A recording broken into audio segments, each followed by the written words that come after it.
1990 के दशक के अंत में भारत कारों से भर गया था। मारुति सुजुकी की वैगन आर, हुंडई की सेंट्रो, प्रीमियर की पद्मिनी, हिंदुस्तान मोटर्स की एम्बेसडर और भी कई अन्य कारें जो भारतीय सड़कों पर दौड़ रही थीं। लेकिन अभी भी कुछ गायब था। भारतीय कुछ और चाहते थे। टाटा मोटर्स ने उन्हें सुना और ये टाइम था टाटा इंडिका का। पूरी तरह से स्वदेशी रूप से विकसित हुई थी ये कार, जिसमें 5 दरवाजे थे। ये हैचबैक थी जिसने लगभग 20 वर्षों तक अपने सेगमेंट पे शासन किया। आइए इंडिका के इतिहास पे एक नजर डालते हैं।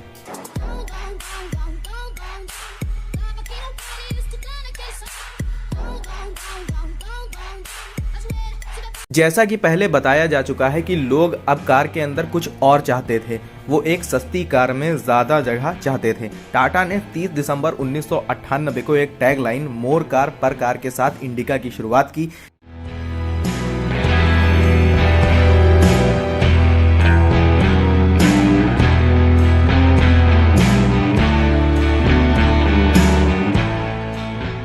इस हैचबैक के अंदर ज़्यादा जगह थी और वास्तव में ये एक सस्ती कार थी, इसलिए ग्राहकों ने इसे ज़्यादा पसंद किया। एक हफ्ते के भीतर ही इंडिका को 1,15,000 से ज़्यादा के ऑर्डर मिल गए। टाटा मोटर्स का पिछला नाम टाटा इंजीनियरिंग और लोकोमोटिव ने यह सुनिश्चित किया कि अब भारतीयों को कार के अंदर सामान की तरह नहीं रखना होगा। जब मैं कहता हूं कि भारत में एक कार पूरी तरह से विकसित है तो मेरा मतलब इंजन भी है।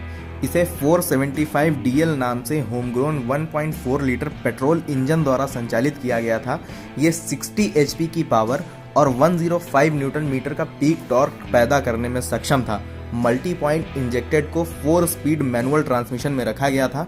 ये 1.4 लीटर डीजल इंजन के साथ भी पेश किया गया था जो 54 HP की शक्ति और 85.3 न्यूटन मीटर का पीक टॉर्क से थोड़ा कम जनरेट करता था। इंडिका की कीमत 2,59,000 रुपए से लेके 3,90,000 रुपए के बीच रखी गई थी। ये इसका एक शोरूम प्राइस था। टाटा इंडिका की टॉप स्पीड 150 किलोमीटर प्रति घंटा तक हो सकती थी। इंजन के लिए धन्यवाद जो पिकअप ट्रक में भी इस्तेमाल किया गया था। टाटा इंडिका को उस समय की सबसे आधुनिक कार कहा जाता था। ये कुछ ऐसी आधुनिक सुविधाओं से लैस थी जो केवल आयातित कारों में ही थी, जैसे एयर कंडीशनिंग, पावर विंडो, जिन सुविधाओं को महसूस करने के लिए बहुत ज़्यादा खर्च करना पड़ता था। इसके टॉप वेरिएंट में रिमोट डिजिटल क्लॉक, टेकोमीटर और 5 स्पीड गियरबॉक्स के साथ सेंट्रल लॉकिंग भी थी।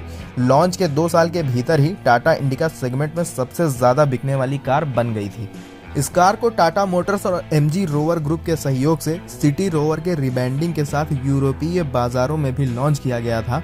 सिटी रोवर यूरोपीय बाजारों में लंबे समय तक रहने में सक्षम नहीं था क्योंकि कंपनी 2005 में दिवालिया हो गई थी। इंडिका के लॉन्च होने पर कंपनी की शानदार शुरुआत हुई थी, लेकिन जैसे जैसे लोकप्रियता बढ़ी, शिकायतें भी बढ़ी। ग्राहक शिकायत कर रहे थे कि कार वादा किए अनुसार बिजली और फ्यूल की क्षमता नहीं दे रही है। टाटा मोटर्स को अपग्रेड की सख्त ज़रूरत थी और उसको ये बात समझने में देर नहीं लगी। इंडिका वीटो को बेहतर इंटरनल के साथ लॉन्च किया गया था, जिससे यह सुनिश्चित हो गया कि प्रमुख मुद्दों का ध्यान रखा गया है।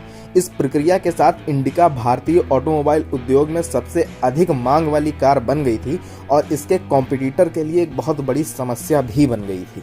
इंडिका से मिली लोकप्रियता का कंपनी ने फायदा उठाया और इसका एक सेडान वर्जन पेश किया जिसे इंडिगो का नाम दिया गया था। ये एक स्टेशन वैगन संस्करण भी था जिसे इंडिगो मरीना के नाम से जाना जाता था। 2009 में इंडिका को एक और अपडेट मिला और तब इसका नाम रखा गया टाटा इंडिका विस्टा। ये काफ़ी ज़्यादा आधुनिक थी और उस टाइम मार्केट में मारुति सुजुकी की Alto, Maruti Suzuki Swift, fiat की पालियो थी। नतीजा ये हुआ कि टाटा इंडिका विस्टा बाजार में ज़्यादा पकड़ नहीं बना पाई। मारुति सुजुकी और हुंडई जैसे कंपनियों के आगमन से प्रतियोगिता वास्तव में कठिन हो गई थी। मारुति सुजुकी अल्टो को 2002 में लॉन्च किया गया था और इस लॉन्च के साथ ही ये सुनिश्चित किया कि लोग अपने पैसे मारुति सुजुकी की कारों पर ही खर्च करेंगे। अल्टो भारत में सबसे अधिक बिकने वाली कार बन 2018 तक इंडिका विस्टा को खींचने के बाद कंपनी ने मॉडल को बंद करने का फैसला किया और यहीं पे इंडिका के लिए चीज़ें खत्म हो गईं। लेकिन अभी भी भारत में बनी पहली हैचबैक के कारण ये समय रेखा में दूसरों से अलग है।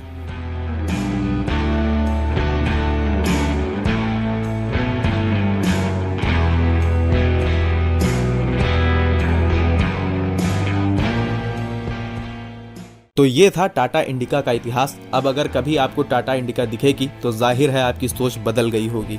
अगर आपका भी ऑटोमोबाइल में इंटरेस्ट है तो मेरे चैनल को सब्सक्राइब करिए। मैं ऐसे ही ऑटोमोबाइल से रिलेटेड वीडियोस डालता रहता हूँ। जय हिंद।